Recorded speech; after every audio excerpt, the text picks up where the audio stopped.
Yo, yo, yo, what's up, everybody? It's your boy Isaac, And this is your boy Bryce. and we are brothers on tennis. And, folks, we've got a fantastic interview for you today. We've got a gentleman here who is going to give us a lot of good history as it relates to the game of tennis. He's been involved in the game for a very, very long time. We have a close personal tie. And we'll talk about that as well. But Bryce, I know that you had mentioned you had a good, nice, long lunch with our gentleman here, and I know it is there are going to be a lot of great stories that we'll have. So I will pass it to you to do a quick introduction, and then we will get into it. Absolutely. And hello to everyone. And, if you're watching this interview or if you're listening to this on a podcast, an absolute treat for you today. We have with us today an All American tennis player. We have an amazing coach. We have an originator, an innovator. Some people might even call him a clown. But we have a person that really got something going in the world of invitational tennis. And we brought him along to help educate us on how he came up with this idea and really how it has grown throughout the professional and invitational tennis world. So without any further ado, we bring up our friend, Mr. Henri Elkins. Welcome, Henri. Thanks for having me. Appreciate it. Absolutely, Henry. So Henry, how about we just start off with some background, a nice little background of yourself and your history in this game. Okay, how far back? It goes pretty far back. It goes back to age 3. So yeah. Let's start there. Oh well, from what I can remember, I was captivated in a little crib at the net, and watching my parents play, following the ball going over my head each time, over and over.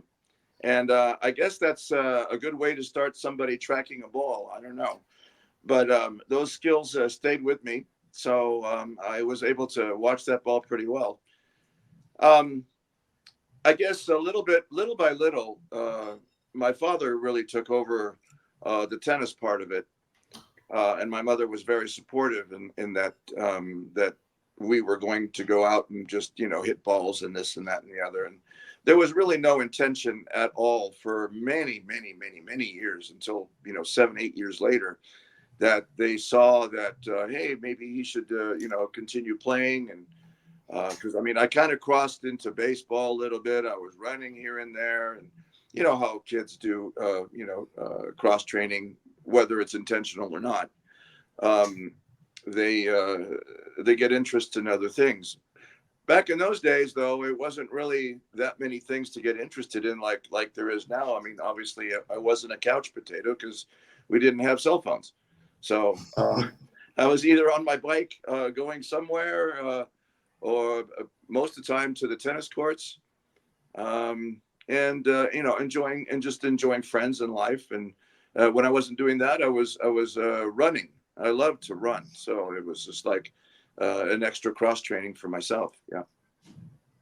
So with the tennis, you said about 7 or 8 years later, did your own initiative with the game start to take over then? Did you want to start playing junior tournaments and see really how far you could go? Well, it's funny because there was a Griffith Park is where I grew up, and on the lower courts and the upper courts. But on the lower courts one day, my father and I went down, normal practice, just for fun. And he and I would, set up, we would have extra rackets. So we would put them in the fence and say, okay, well, we have this court in about a half an hour or whatever. And there was no really system to it. It was sort of like a friendly thing. When you're done, we're going to play here. And there were 12 courts, I believe, at that particular place. And it was interesting because that one day there was a tournament, and my dad and I couldn't get a court. And we're looking at each other going, what's going on? And we see all these kids. And they go, well, it's a USTA tournament. I go, oh, I didn't even know that existed. So, seriously, We didn't even know. So we inquired, and I think within a couple months I was joining and playing in the 10 and under. But I was not part of the moonballers. Yeah, I refused to moonball. I either took it in the air or off the ground, right off the ground. So, yeah, I hated that. Come back tomorrow when you're at 30 all. And we know that is the crux of a lot of junior tennis in the early days. Yeah. What gave you that mindset, Henry? Was it just the fact that you wanted, to a kind of an attacking style, or was it just something else, or that you? Yeah, no, I played without knowing it. I played what I describe now as island tennis. My feet were inside the court, so I took either anything on the rise or in the air. I was more of a serve and volleyer, even though I wasn't very tall. I had a good serve in which I could move people around. They didn't know what I was going to do with it. Enough to play some pretty good tennis at one time. Nice, very nice.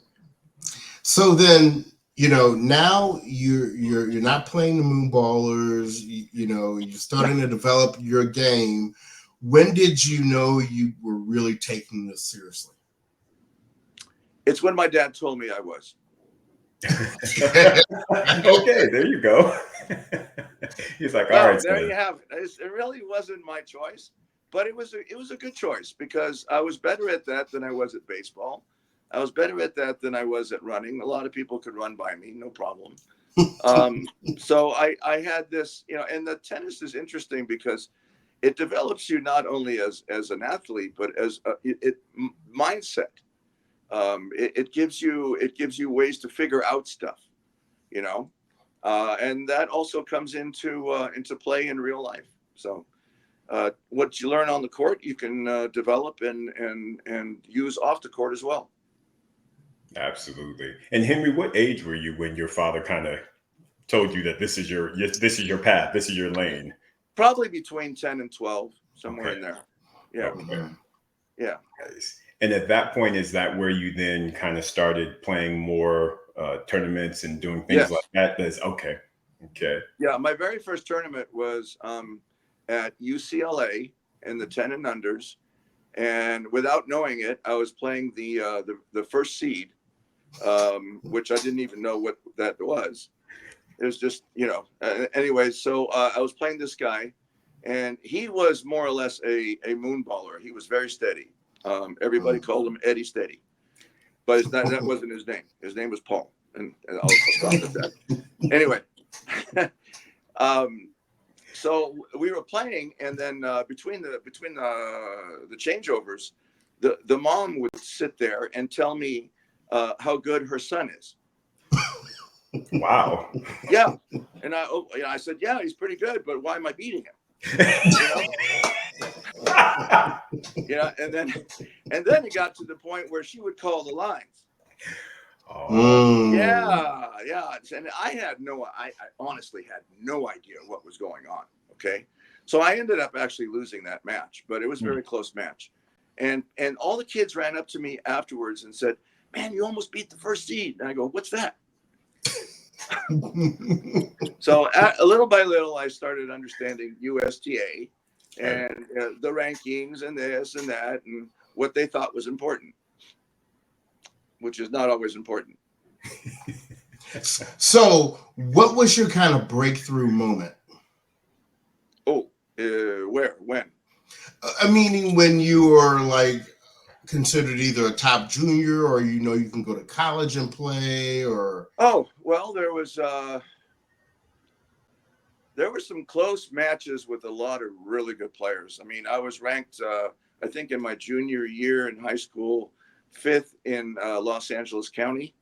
Wow. Which is, it implies a lot of high schools, a lot of kids, and the four that were better than I were all D1 players. Mm-hmm. And either actually one or two went on to win some majors. So so the competition was stiff, but I felt like I could hang with them, At the age of 17, I was lucky enough to win the United States National Public Parks, which is it was an invitational where 2 or 3 people from each state would come and play against each other, and that was held in it was in Southern Cal. I can't remember the name of the place, but anyway, yeah. But that actually led me into getting a scholarship, because when I won that, one of the coaches came up to me and said, "What are you doing for college?" And I said, "Well, college? What's that?" Just kidding. Yeah. Oh, wow. That's so wild. And Yeah. so at that point, did you pretty much conceptually know that you were headed to college to play tennis at that point? Yeah, because the guy literally offered me the scholarship right there. Wow. You know, Nice. and I said, "Yeah, well, you know what? I'm not going to go to Los Angeles City College anymore. I'm going to go to Cal Baptist University."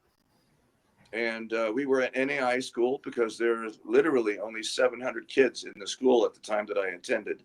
Oh, wow. We didn't even have tennis courts. We had to use a country club, a swim and tennis club that was in the I don't know, 2-3 miles away from the tennis. So we would practice over there when possible. So, yeah. Okay. And then talk to us about the college years. What happened there? Oh, you mean tennis? Yeah. Yes. We want to keep this PG, Henry. Keep it PG. Yeah, I understand. Okay. Yeah, the tennis in college was actually very good. What made me really sign with Lee Eriksson, I know he sounds like a Swedish innovator that came from the Vikings, but he really wasn't. He was a very nice basketball coach, actually. They had a winning team in basketball. They never had a tennis team ever. So I don't know how he did it, but he got like 10 out of the top 14 NCAA schools to play against us, because he was either a great salesman or we were pretty good players gonna, come up and try to challenge these. They were all practice matches, but I said to myself, well, why not play? And I was playing either number 1 or number 2 on the team. Why not play all these guys that I can and challenge myself against these NCAA guys? And a lot of these guys I knew, because they were the guys that beat me just before. So yeah, so it was fun. That was the reason why I joined Cal Baptist, and it was a great. And in the summer times, he would set up 2 times in the summer times. One time we went on the Southern Circuit, where I was actually allowed to play on the ATP tour because I had won something as a junior, a national tournament. And so we got in, and I had a couple of good wins there. Beat one guy. I beat the number 1 seed on an ATP, and I got to the semifinals in Gadsden, Alabama. And he was a quarterfinalist that year at Wimbledon. So, Wow.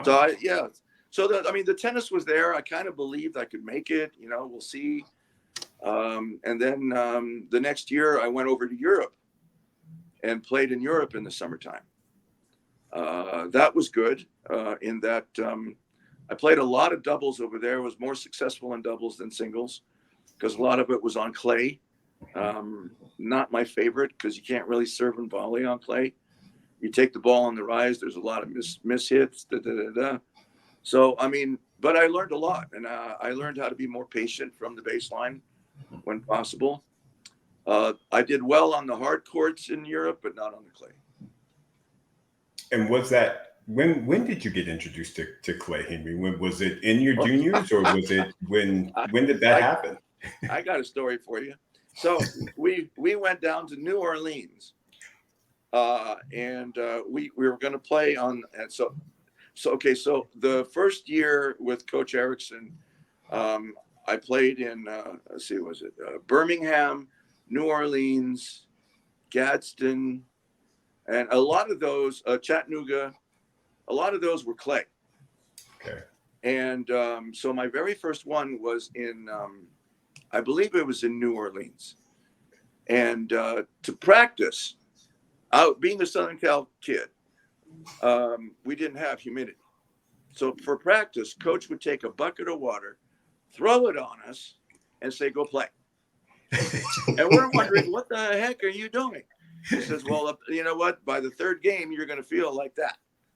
So he was pretty smart in that sense. And we got used to playing it with the cumbersome movement of the shirt, you know, picking it up. It wasn't quite Nadal, but, you know. So, yeah. And I slipped. I believe I slipped. Or I slipped. I fell about 16. I think he counted 16 to 17 times. And I still won the game. Still won the match. Because I was serving, volleying, I was trying, I was falling, boom. I was green by the time I was over the match. I mean, I had green all over me. So it was quite an introduction. Wow. Yeah. And so then from a good college career, now it sounds like you started to dabble at the professional level. Dabbling is a good word. Okay. And so we've talked to several people who have come to that kind of point in their early professional tennis career lives when they have to make a decision on direction, right? Am I going to be a top singles player? Am I going to focus on doubles? Am I going to go into coaching? When and what was the first decision point for you? Well, not wanting to give up, I continued after. So I ended up playing a lot of what we call now future tournaments and some challenger tournaments in Europe. It really wasn't quite as organized then as it is now. Thank God for that, because the players now actually know where they're going and when they can get there and that they're in. The communication is a lot better now than it was then. I traveled from Spain to Belgium on a train overnight, got to the tournament, and then I had called the guy before. He said, this is Mr. Elkins. I'm in your tournament. I was scheduled to play. What time do I play? Well, you play, the day after tomorrow. So I got there, and believe it or not, I get there and I introduce myself. I show my ID, and he says, it's not the right Elkins. There's another Elkins that actually is in the tournament.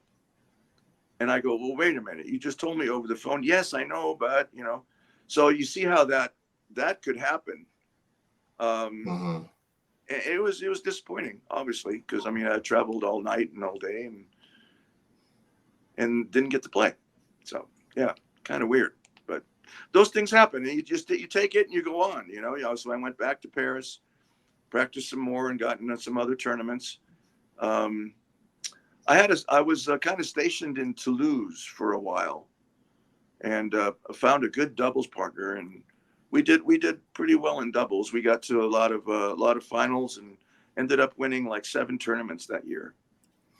Wow! But they weren't great tournaments, but they were enough money to get us to the next city. Right? Yeah. Okay. And this was all in France, Henry? That was mostly in France, yeah. But I did end up playing in Holland. I played in I did actually play in Belgium one time. I played in Germany. And then that was it. Yeah. Okay. Yeah. And so... And then I went back to school. Okay. Really? And then what did you do there? After you take your sip. I have to. I am French, right?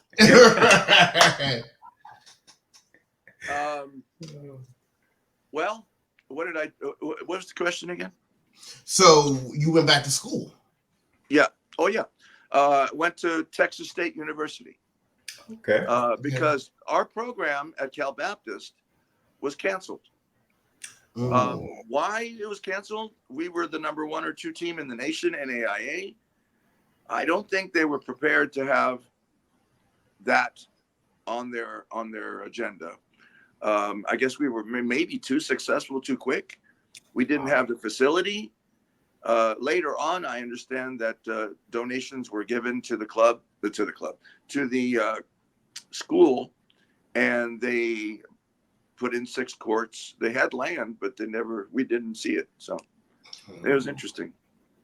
I ended up playing with three Swedish guys who they were all very good players. I mean, we could interchange 1 through 4. It was pretty cool. And is that Texas? Yeah. No, in Cal Baptist. In Texas, okay.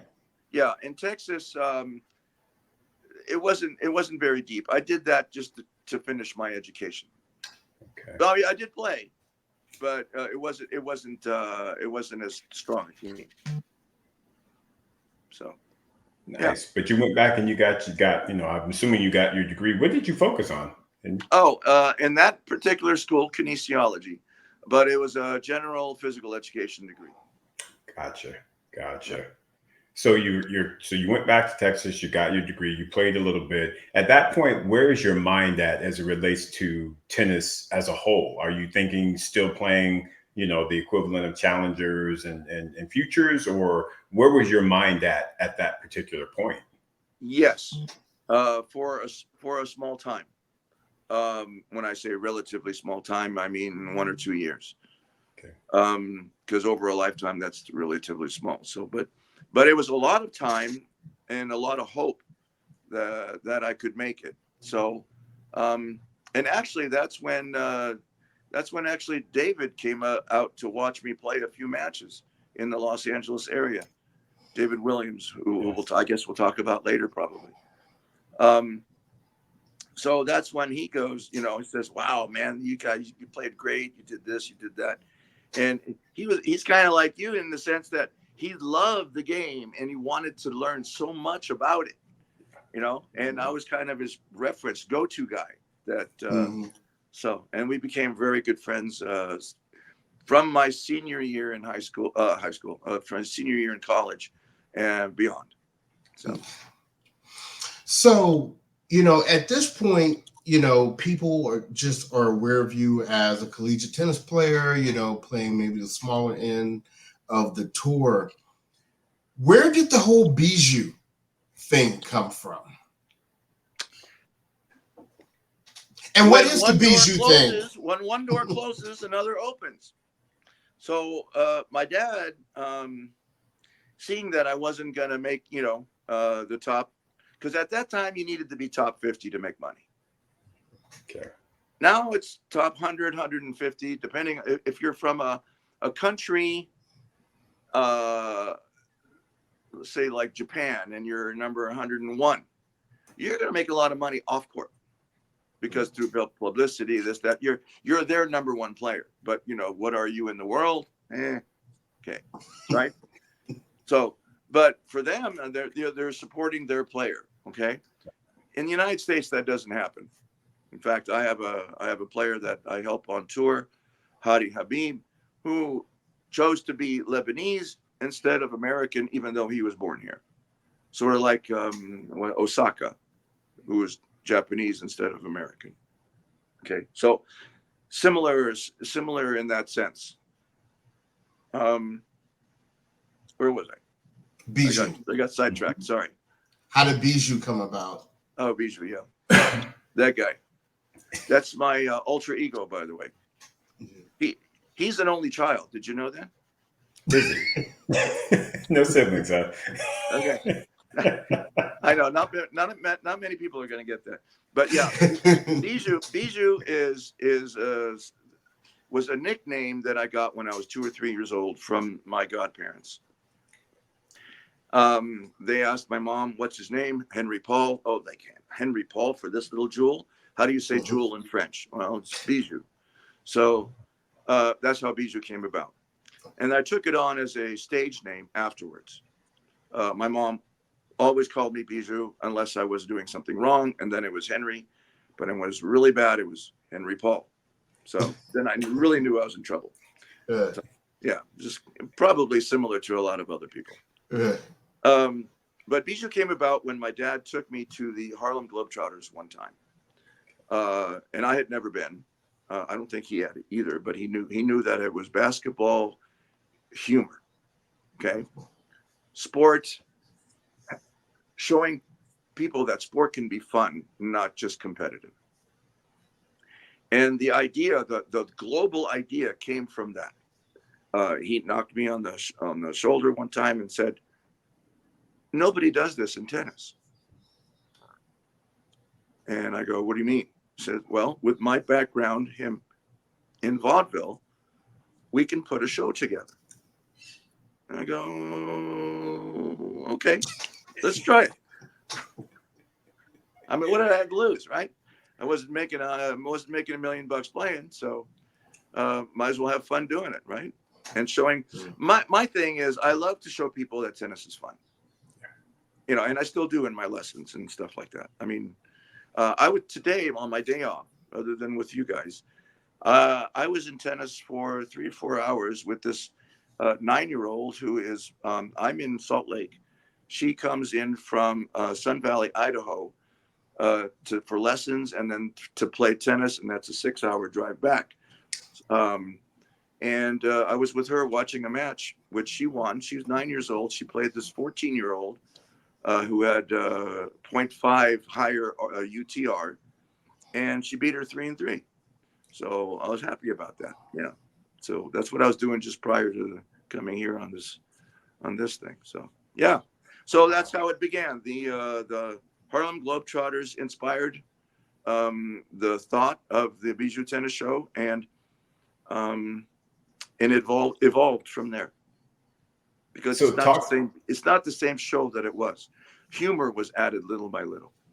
Oh, okay. So how did you even come, how did you, I guess, start it? I mean, I get how you got the concept of it, but it's like you and your dad, he's got this background. How did that kick off, and how did you kind of build and or grow it then? So through, I knew a lot of people in tennis, and people kind of knew who I was in Southern Cal at the time. Yeah, he's a good player. He's doing this show now. Can you give him a chance? So we did celebrity tournaments where I played also.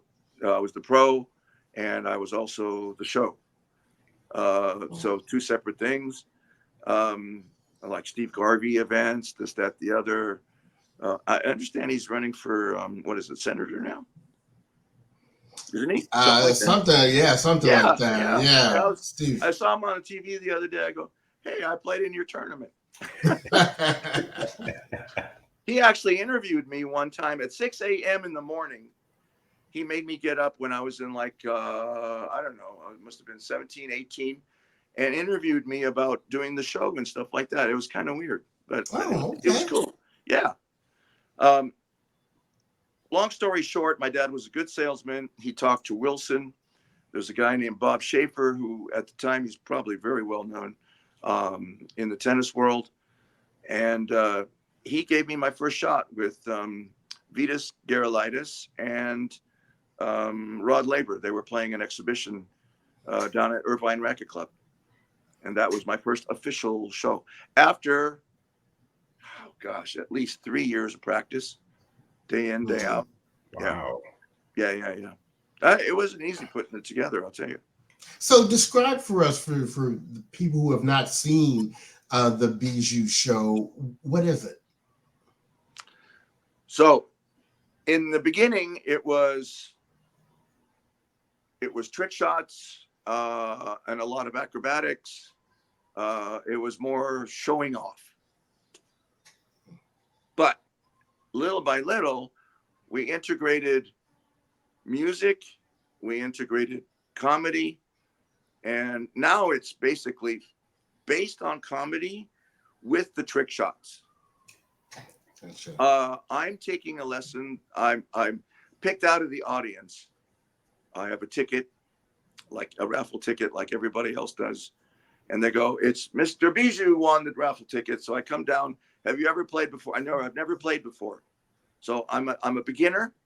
I do everything wrong, but it works. And that's the crust of the show. Yeah. Wow. That's the base. And everybody, and what's nice about it is that you don't have to play tennis to like it, because it's not based on I'm going to show you what I can do. It's based on human error. And since we're all there constantly, we kind of laugh at ourselves, right? Or at least I hope so. Absolutely. Yeah. And so, Bijou, was it just, well, I should say Henry, was it just you, or did you collaborate with others as it relates to your show, or how, because I know you were ramping up. So it was you and your dad, but did you bring in others, and how did that whole thing evolve? Absolutely. And the reason it was important to have different types of people on the other side is the relationship between tennis teacher and student. So I had probably trained this one young lady named Barbara Hallquist 25 times before we did the one show in Irvine. Okay. She was awesome. She could put a ball on a dime. Okay. She went to USC. She was an All-American. She won the 21 and under US championships. She made it to the quarterfinals of the US Open a year or two later. So we're talking about a high quality player. Anybody that was going to be my partner had to put the ball on the dime and made me look good, even though I wasn't looking good. So yeah, it was the Abbott Costello, right? Type of relationship there. Serious guy, funny guy, and that's what made it.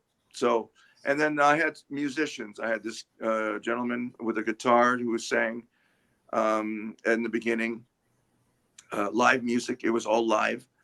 Then I had recorded music, just general recorded music, and it's hard to play a tennis ball to music. So if it's live, it's a little easier. The musician can kind of follow it or follow it really fast. You know what I'm saying? So it's a rhythmical thing. Later, I actually in Europe developed I had a young guys, a garage group that was very talented. There was a piano player, a drummer, and a guitarist, and they were all jazz. And so I got introduced to them, and we made our own music in the garage. I mean, we sat there, and it was a 3-part story. It was the prehistoric tennis into the 1930s, and then we jumped the contemporary, and we went into the future where we were robots. And we had 3 different costumes, and then in between the costume changes, they would play their music. So it was about an hour and a half of show for the minimal price of whatever it was at the time. Yeah. Now, with your show, what types or what even sizes of audiences did you eventually start playing in front of? What kind of matches were you playing ahead of? I would say from a very exclusive audience of 2 to 6 people that could hire that, up until 24,000 in the grandstands. They're in between, yeah. And we ended up playing in I think it was 38 countries. Wow. That was going to be my next question: is how far reaching? 4 different languages. Wow. I did the show in German, Spanish, French, and English. Wow. That's amazing. Yeah. It was all out of necessity. I mean, you get there and you figure out, well, how do you make somebody laugh, not just physically, but humoristically, verbally as well. So I had to learn some funny stuff, in different languages. And then, well, it helped in that my father was German, so I spoke German. My mother was French, so I spoke French. I had Spanish-speaking friends all over Los Angeles. I never took Spanish, but I had an ear for it. Well, obviously English. I got along in that as well. That's And amazing. who were some of the name professionals that you played ahead of or in front of? Oh God, I mean, I have a long list of that. I mean, and they were all, and I have basically Yannick Noah was a big fan of the show, big fan. And when I got a contract with, he and I had the same agent for a while. Okay. In fact, his brother-in-law, Patrick Poisy, was the head of the what do you call it? The, I guess, entertainment part of the ProServe at the time. So ProServe was the opposite of, I'm not the competitive team of IMG. ProServe, IMG, and then there was Advantage, I think, as well, with another group. So I ended up signing the contract with ProServe Europe. They took me over there. They signed me up for 6 months. It ended up so good that I ended up staying 12 years over in Europe. So yeah, went from a 6-month contract to 12 years. Wow. Yeah. Wow. Well, Bijou was liked at the time. Yeah. Henri, not so much, but. Did you ever get Yannick to actually play any music in any of the No, but he sat down at the drums a couple of times. Okay. I've got some photos. But the nice thing about Yannick was that he loves the game of tennis. He took me under his wing, so to speak, even though I was older than he. But with his notoriety, I was able to travel with him doing a lot of charity work for his mother. Enfants de la Terre, the kids of the earth is what it was called. And he, anytime that he was doing a match, I would do the lead up to it. So Nice. Awesome. Yes. yeah, it was cool. It was cool. Now, and maybe I'll just be speaking for myself here, but the type of show that you're talking about, Henry, before I became aware of you, I always associated that with Mansour Barami. That's the one that I've always seen on TV doing all the trick shots and the on-court entertainment. So is there any kind of, did you know Barami or, You're poking the fire, you know that. I'm just asking a question, You are poking the fire. And the fire's about to blaze here. Burn, baby, burn. Yeah. So yeah, Mansour Barami. So he came from Iran to Paris, I believe, and he was there playing some tennis, and then started doing some exhibition tennis, just as a player. And he was very talented, had good touch. Every player has their own little trick shots here and there, and he had this throw the ball up and catch it in his pocket trick. So that was pretty cool. But then he would join us on our tours, where we would go from city to city, and he got to know the show, where I did different characters and different things in different situations.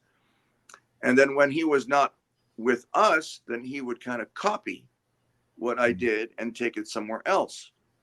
And since he had, well, the difference between him and I is mine was entertaining in the sense it was a show. It wasn't just tennis that on a tennis court and improvise. Where, and he did that very well.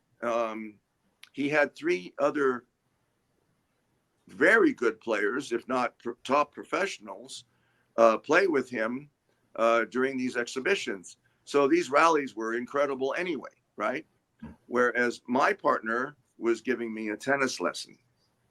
That's the difference. So his was more play-based, but yet he literally, I'm going to say it, stole a lot of tricks and things and situations from me, seeing that it worked, and put it into his playing exhibition stuff.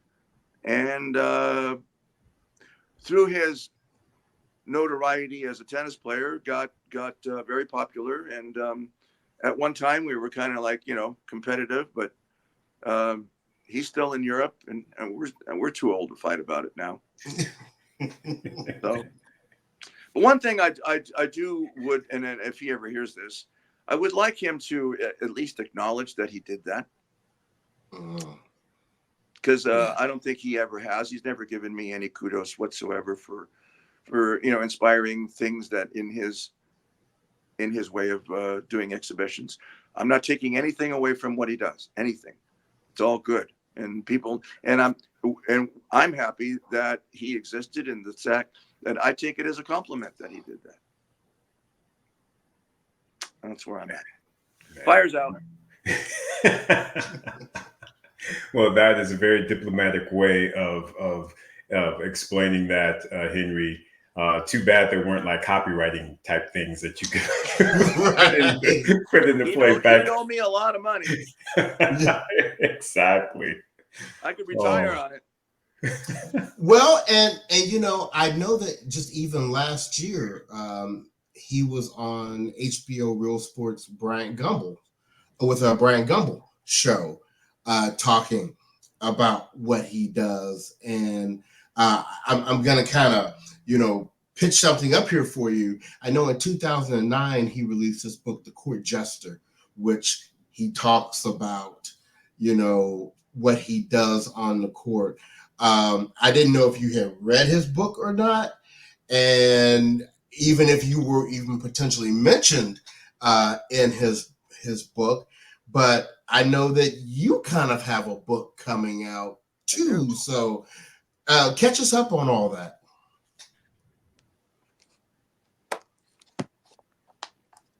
It's right here.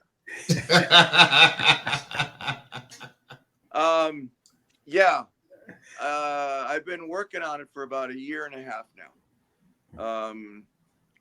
And the reason why it's taking so long is because I'm not a very good writer.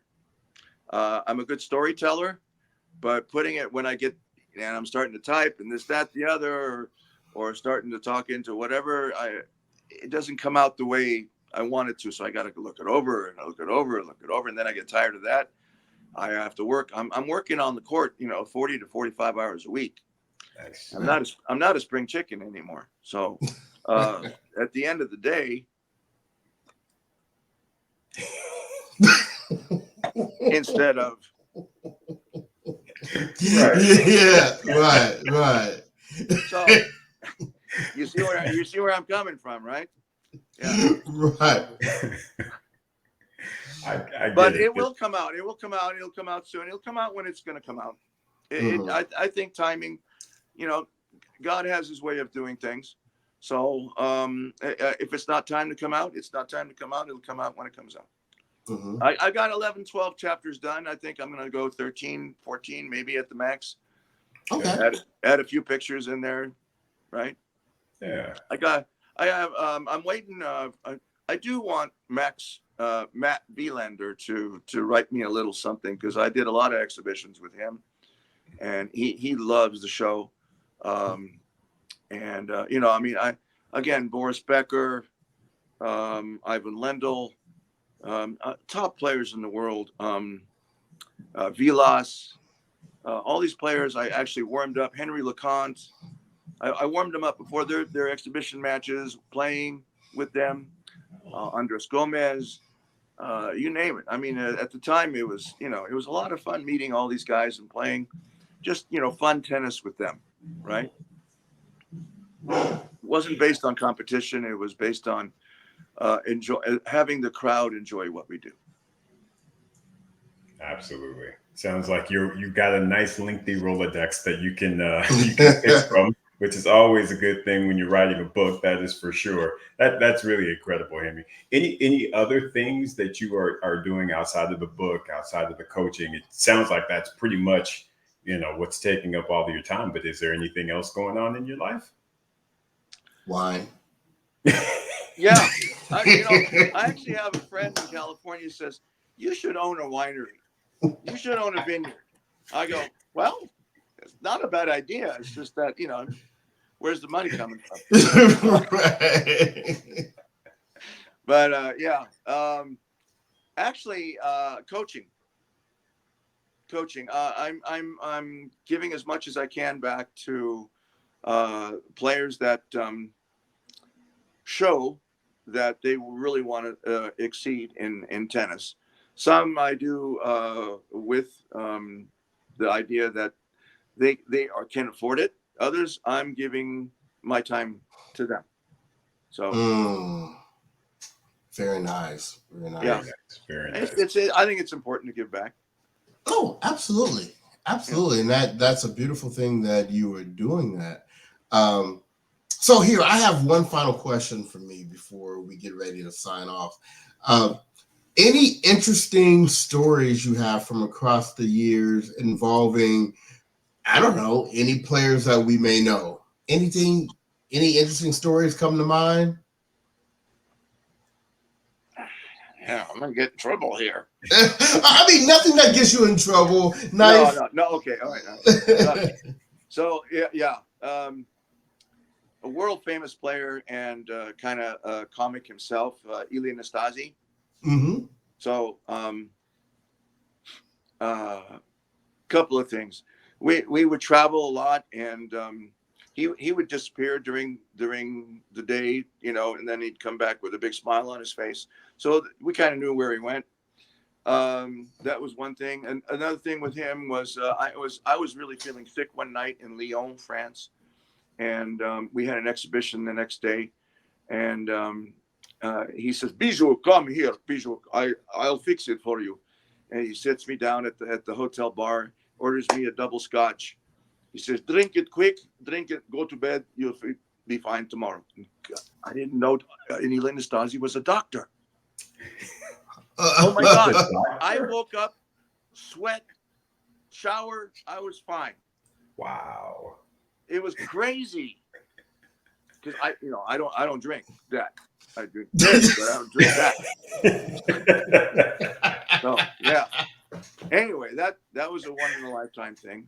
And then later that year, we were in I believe it was in the south of France somewhere, and in these kind of castles and stuff.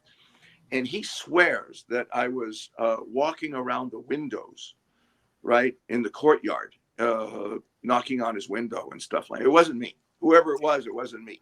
So I'll tell you that now, Eli, it wasn't me. Okay. Yeah. That is cool. Wild. That is a good story. That is good. All right. Well, I mean, any other things that you want to share, Henri?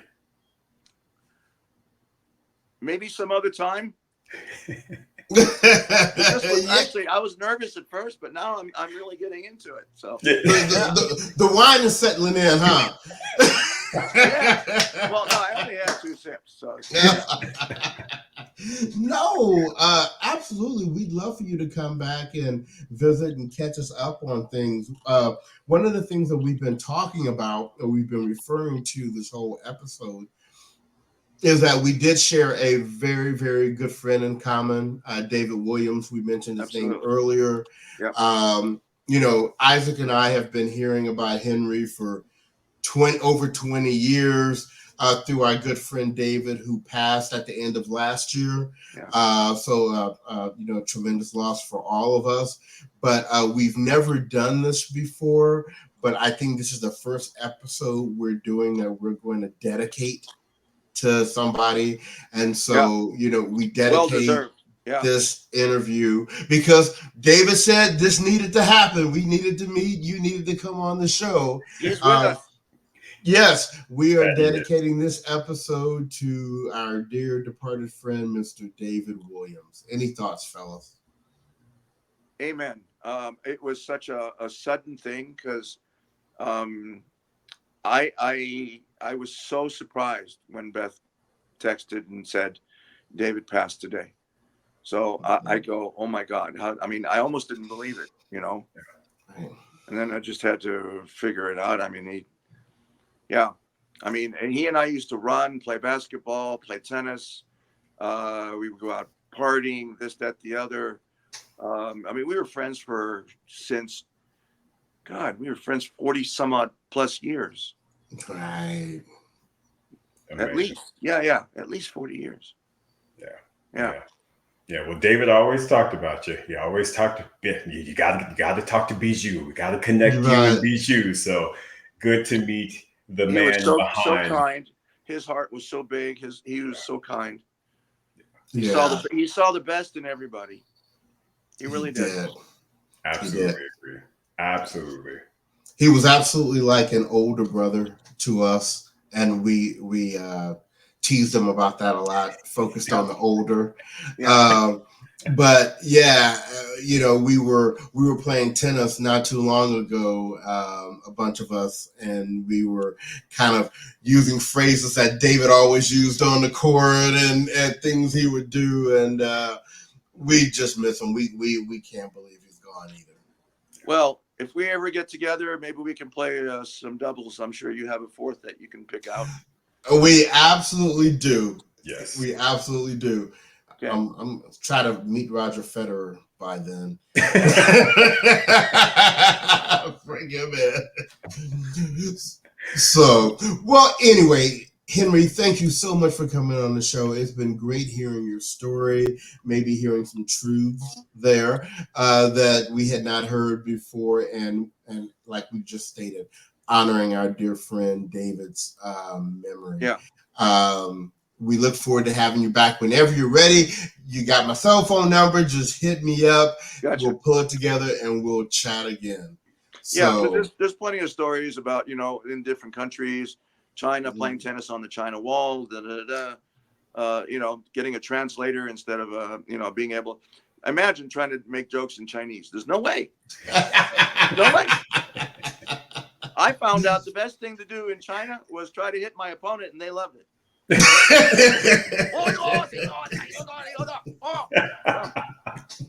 Yeah. Anyway, that is hilarious. Gentlemen, thank you so much. All right. And with that, thank you everyone for listening. On behalf of the podcast, this has been your boy Bryce. And this is your boy Isaac.